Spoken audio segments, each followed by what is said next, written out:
Well, good day and welcome back to the Flying Doctor channel. Today it's time for another inaugural flight, and it's going to be in none other than Starlux.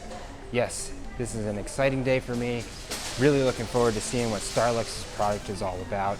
So if you want to see what it's also like, I encourage you to sit back, relax, get ready for another flight review. Before we get checked in airside, I want to show you something pretty cool about Taipei's airport. Something that you can do even if you're not flying. Just an av geek looking to watch planes. Let's go check it out.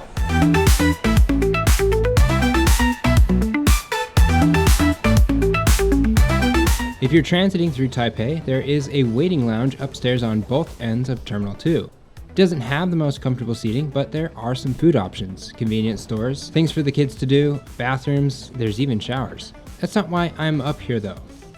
After passing through a very lax bag screening, you can inhale fresh jet fuel and gaze upon departing and arriving flights.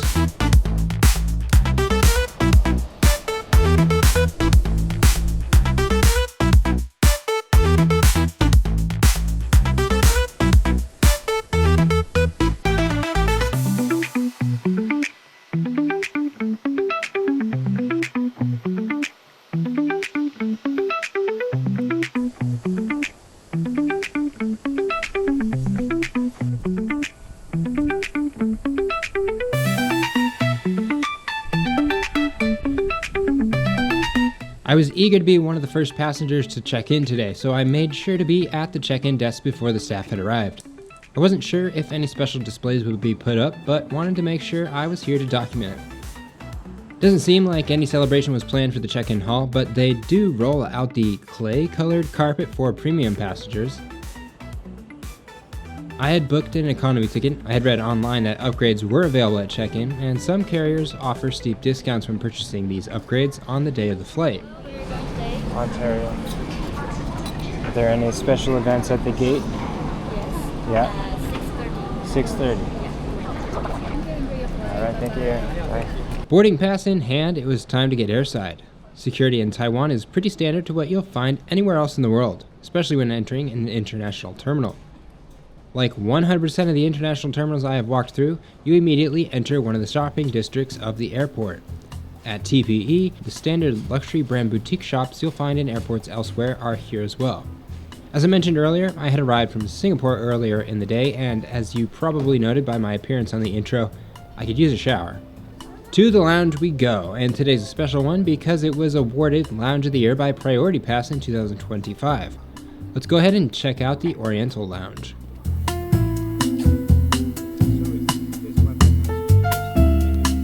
Once you enter, there's a wall of reading material on your left and various seating options. You'll pass a drinks station on your right as you make your way to one of the buffet stations, which includes a few different steamed buns. There were meatballs, mussels, noodles with vegetables, and some sort of cabbage dish. There's also a freezer with frozen fruit pops, and a few more Western options, including smiley face fries and popcorn chicken. In the far back left corner of the lounge is where you'd want to go if you're looking to relax. There are 2 Takashima massage chairs and a few loungers. Need to exercise? There's a stationary bike with some chairs for people to watch you. Or maybe you want to eat again and place an order for one of the made-to-order dishes. Perhaps some fresh veg or fruits. I was primarily here for the shower though. On first glance, I was very pleased. Upon not so close inspection though, the shower was showing signs of mold growth, and not just on the grout lines. While I may have washed the sweat and odor away, I probably took home a few million bacterium from this shower. All right, well that was the 2025 Priority Pass Lounge of the Year. What do you think? Pretty good looking lounge inside. It's nice that they have those massage chairs, even though I wasn't able to get to try them. But the next thing on my agenda is to head down to the gate and see what kind of festivities are planned for the inaugural flight over to Ontario. So let's go head down there. I'm not going to show you too much inside of Taipei's airport today because that's for a future flight review. I will say that I appreciate TPE's effort to incorporate local and national culture and points of interest within their airport.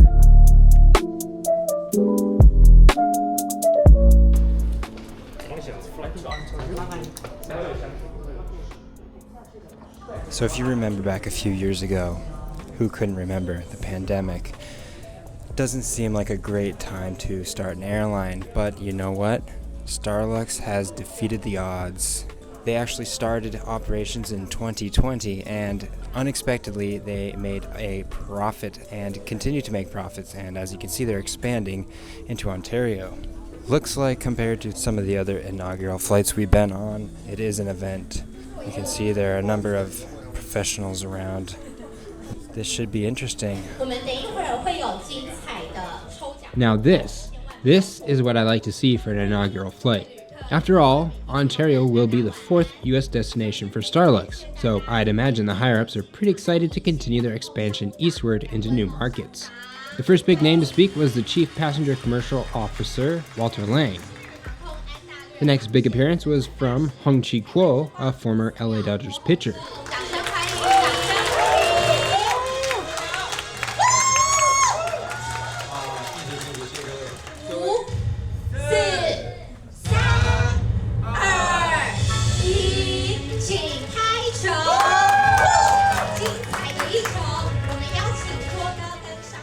A quick game took place between one of the crew and Hong-Chi, which seemed to be a game of calling where you would land in the strike zone. The crowd was quite ecstatic.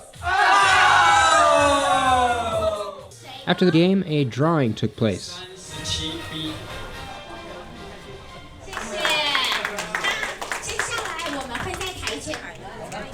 I heard some cheers in the distance and turned my attention to where I had entered the waiting area. It appeared tonight's crew had arrived. My naivety to Asian culture had me asking myself if this was a normal way passengers greeted their crew. I quickly realized it is not, and the fanfare was somewhat warranted. The final big name making an appearance tonight is Cheng Kuo-wei, the founder of Starlux and the captain of tonight's inaugural flight. Actually, Kuo-wei has made it a habit of piloting each inaugural Starlux flight. Whether it's a pride thing or personal dedication to ensuring success in the airline he founded, he had several fanboys asking for autographs. After the crew made their way onto the aircraft, the area where the activities were occurring died down and passengers appeared to be mentally preparing for the 13-hour journey. Let's take a look at tonight's flight. We'll depart runway 23 right and reverse course towards the west after takeoff. The last bit of overland flying will occur over the southern points of Japan. About 10 hours later, we'll fly over the Bay Area before beginning our descent into the Los Angeles basin and lining up to land on runway 26 right. Total flight time was 11 hours 40 minutes and covered a distance of 6,818 miles. After a few minutes of stretching my legs, Zone 3 was called and I made my way to the gate.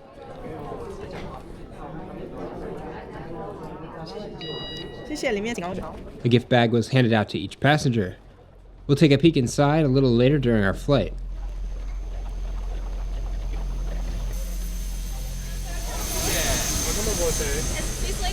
As we step over the threshold onto tonight's aircraft, let's take a look at the seat map. Starlux's current fleet includes 10 A350-900s, each produced as part of Airbus's new production standard. In the forward cabin are 4 first-class seats in row 1. Business class includes 26 Collins Aerospace Elements seats that have been modified to a BMW DesignWorks design. 36 premium economy seats in a 242 layout separate the business class cabin from economy class. The remaining 240 economy seats are configured 333. I'll be seated in the very last row with a window. 69. Last one.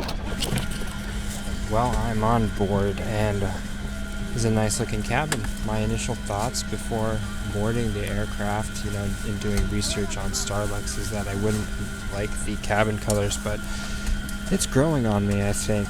I haven't really had the opportunity to give the seat a full tour, but I do anticipate doing that shortly. We'll see what the cabin lighting is like. I'm assuming that they'll have a pretty quick meal service so that most people can get to sleep. And yeah, that inaugural flight ceremony was far better than some of the other inaugural flights I've been on. I would say it's pretty on par with what Hawaiian Airlines did. Consider checking out my inaugural review on Kapuahi, the airline's very first Dreamliner and their very first scheduled flight with that aircraft. I'm going to get comfortable here. I think as you saw boarding, there are a number of items on the seat in economy class. So that is a plus. Starlux considers or claims to be a luxury airline. So let's see what the product is like. I'm in the very last row, as you can see, which means I am free to recline without feeling guilty. So let's see if we can get any views out the window, and probably some sleep is in order because I am feeling quite tired. But yeah, I'm excited.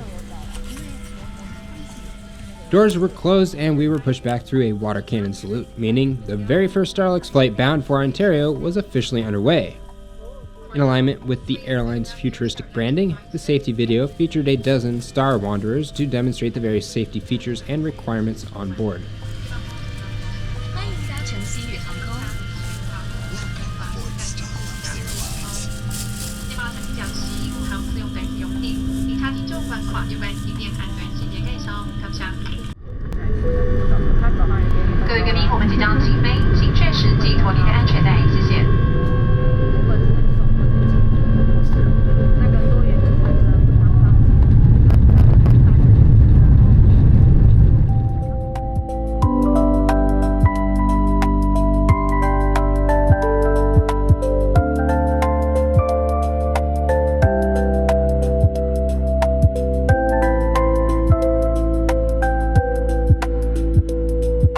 Since we are off the ground, let's take a closer look at the seat.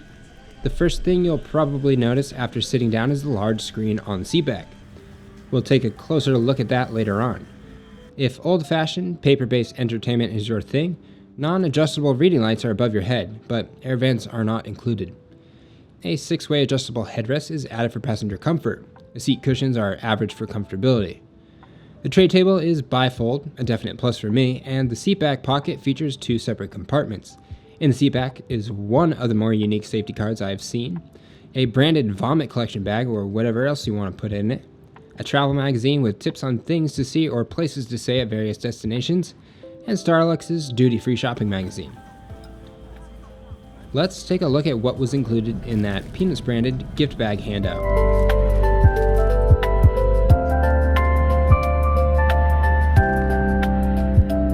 There were 9 stickers of Starlux's fleet, 3 for each aircraft type, a discount card for an eSIM, and an amenity kit that contained a dental kit, earplugs, a very cheap eye mask, and socks I'll never wear because of their uncomfortability. I really feel this is an overlooked marketing opportunity for airlines. Everyone wears socks. If the airline opted for a higher quality version, included some branding, and maybe even 2 different sizes on board, people would reuse them and occasionally be walking advertisements. Alrighty, well, we're a good at least hour into the flight. I'm not exactly positive how long it has been, but it has been some waiting time. It's been an interesting process watching them deliver food. It doesn't seem like it's in an organized fashion, but they have to have some sort of method behind their madness. And I say that because they're handing out trays haphazardly to random rows. It seems almost as if it were based off of the meal that they're delivering. Anyways, my seatmate and I just got our food, but the person in the aisle seat is yet to receive their meal. No one has asked about drinks yet. There was a water bottle provided on the seat, but we have an empty teacup here with no drinks. There is a drink cart that there's one that just rolled back into the galley, but another one had rolled forward. So it seems they're making their way down here. I'm gonna try the Sci-Fi Cosmos Gin Lactic Acid drink. When I hear lactic acid, I think of the waste product that builds up in your muscles after strenuous activity. So here's my meal. I pre-ordered it before the flight, and let's go ahead and give it a unwrapping and taste.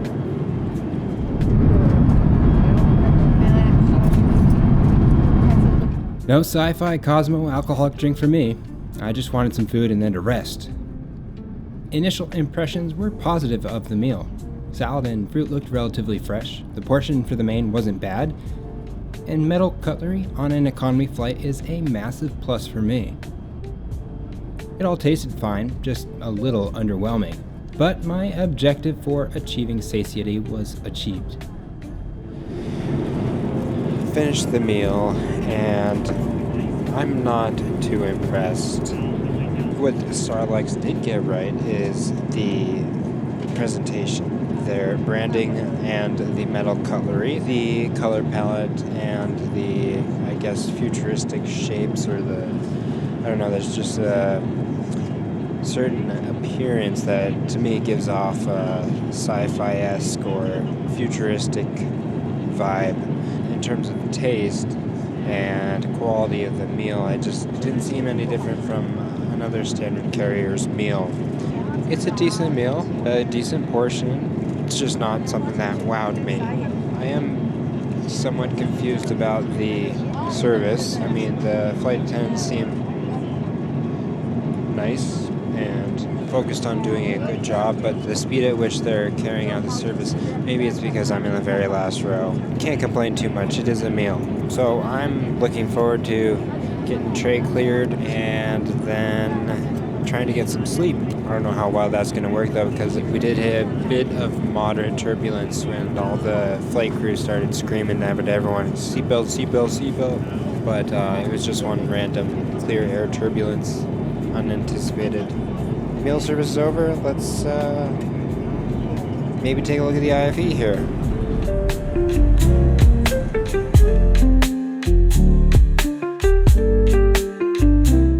The IFE screen was very responsive and functioned well. Included one of the better flight tracking softwares and featured a wide variety of games, music, and movies. The airline's catalog of TV shows, however, was lacking, with many titles only offering a single episode.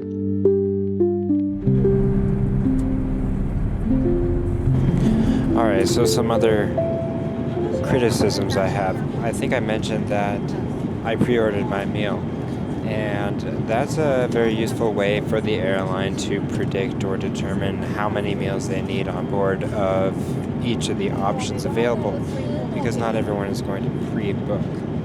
In my direct vicinity, the person directly in front of me, as well as the person on the aisle seat in my row, were not able to get their first option, which was the chicken, and they had to get whatever the other option was. The other critique is that the flight attendant was just going through to collect trays, and apparently the ice cream or gelato service was totally forgotten about. We'll see.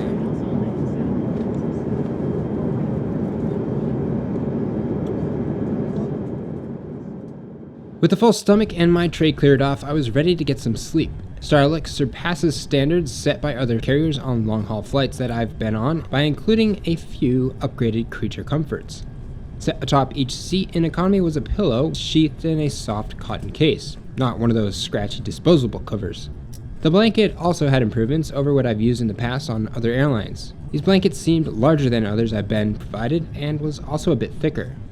Finally, slippers offered an added touch of luxury for economy passengers. Unfortunately for my feet, my body dimensions don't quite match the average passenger on this flight, and the slippers acted more like toe covers. Long-haul flights can make time drag on, and one bad habit that people living in modern society have is snacking to pass time.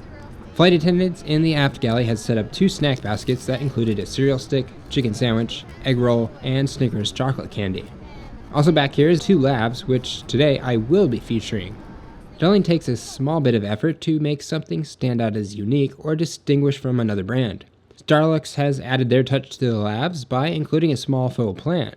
Considering I had entered the lab after dinner service, a notable time for heavy use, it was very clean and had a pleasant aroma. Starlux included facial mist and lotion on the counter, as well as a few toiletries in the drawers. Perhaps the most notable feature of a Starlux lab is the toilet paper. You can make your own streaks down the runway of this unique printed toilet paper. Well, good morning, or whatever time of day it is. Looks like we have about 3.5 hours left in the flight. You might notice the cabin looks dark. These A350 windows They do have the dimmable windows and they get pretty damn dark. I'm pretty sure it's daylight out. It has to be daylight out. Anyways, meal service is beginning, so we'll see if they have improved their distribution.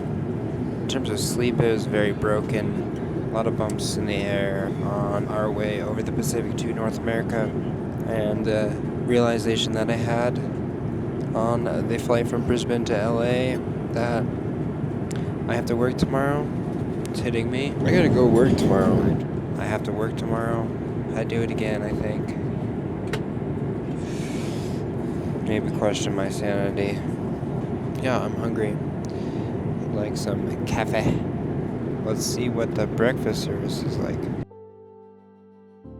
Like dinner, I was also able to pre-select the second meal option and chose the one with an egg frittata.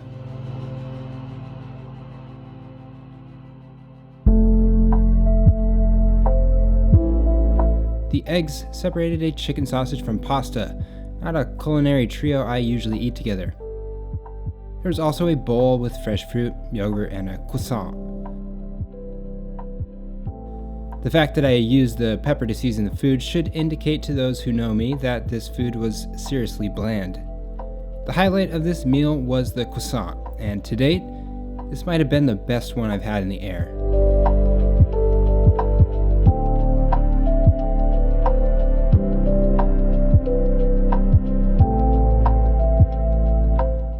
Starlux A350s are equipped with Intelsat Wi-Fi capabilities, but services are limited.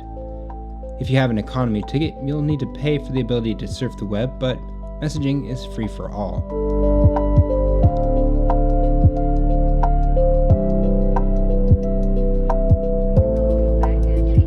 So, how much did this flight cost? I paid $615 for the ticket and $40 for the seat selection, equating to a very well-priced 9.6 cents per mile. Even better is that the ticket price included one checked bag and a carry-on. I was quite confused that the dinner service took as long as it did, and did not appear to be a well-orchestrated effort to serve passengers. The fact this was an inaugural flight doesn't excuse the less than stellar meal service.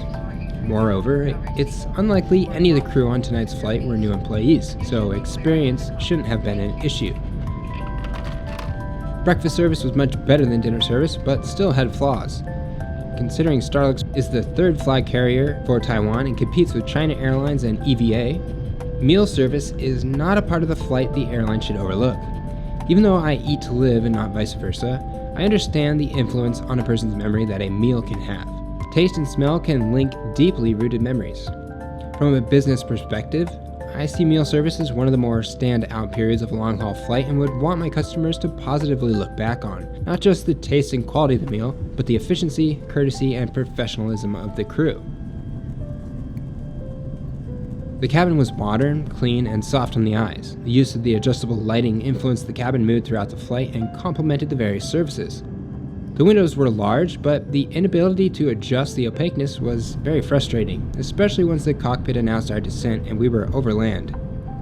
Would I fly with Starlux in the future? Probably. I have no reason not to, and would find it interesting to compare their premium products to what airlines that don't consider themselves luxury airlines provide in their premium cabins.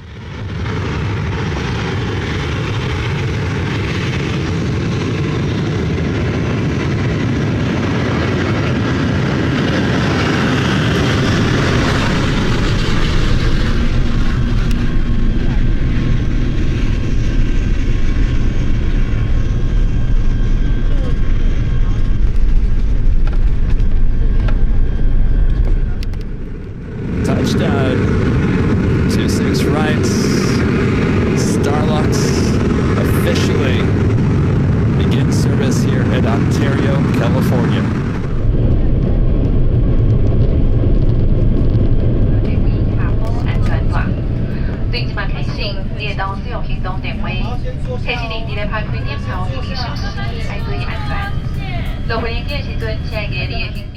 Passing under another water cannon salute, we parked and deplaned. Ontario doesn't have a robust facility for handling international flights, so passengers must deplane and be processed into the country at a separate location from the domestic arrivals and all departing flights.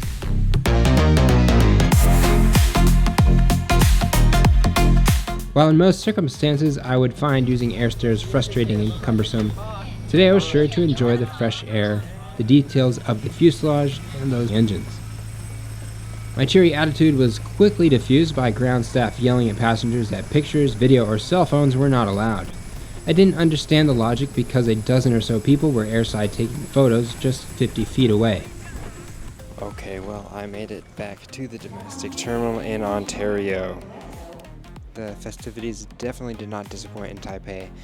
They had quite a setup. The aircraft was modern, it was clean, it was nice inside. I did appreciate the cabin temperature, it was pretty cool. I wasn't sweating my butt off the entire flight. Disappointingly for us av geeks though, there was the lack of ability to change the window dimming settings throughout the flight. It was a good flight, good experience for the price that I paid. If you're looking to get to Southern California, definitely include Ontario on your list of potential destinations because compared to LAX, you're definitely going to find it's a lot easier to move in and out of the Ontario airport. Well, that summarizes my trip experience and flight review with Starlux Airlines. Pretty decent product. Let me know what you guys think, but I gotta get home because as I mentioned earlier, I have to go to work tomorrow, so I'm gonna try and sleep on the overnight flight back home. Wish me luck, but as always, thanks for watching. See ya.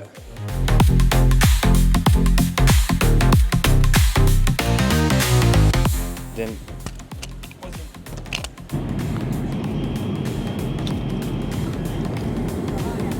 8:55 p.m.